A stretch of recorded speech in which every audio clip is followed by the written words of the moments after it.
14 वर्ष उमेरदेखि मेरो जहिले आँखा कमजोर थियो र चस्मा लाउनु पर्ने थियो। मेरो चस्मा लगाइआएको थियो 14 वर्षदेखि नै।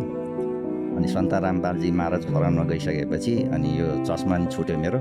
चस्मा लाउनु पर्दैन, अहिले राम्रोसँग देख्छ। आँखाको समस्या पनि हट्यो। मेरो अर्को लाभ भनेको मेरो अब यो सुगर प्रेसर यो सबै थियो। अब मलाई चाहिँ नि यो वीरेन्द्र प्रहरी हस्पिटलबाट चाहिँ नि औषधि नि दिएको थियो। औषधि चाहिँ नि छोड्न मिल्दैन भनेको थियो। अनि मलाई चाहिँ एउटा मेरो अर्को साथी पनि एउटा डाक्टर थियो, उसमा के भन्छ आयुर्वेदिकको। अनि उहाँले चाहिँ के सल्लाह दिनुभयो भने तपाईँ आयुर्वेदिक खानुहोस्, आयुर्वेदिक खाएपछि चाहिँ छोड्न नि मिल्छ, यो ठिक भएपछि छोड्न मिल्छ भन्नुभयो। अनि त्यो आयुर्वेदिक पनि खाएर हेरेँ, तिनीहरूले पनि त्यति राम्रो काम गरेन। अनि पछि सन्ताराम बालजी महाराज शरणमा गइसकेपछि अनि मेरो आँखाको चस्मा पनि छुट्यो। चस्मा पनि चाहिँ नि लाउनु परेन। अनि यो सुगर प्रेसरको औषधि खान पनि परेन।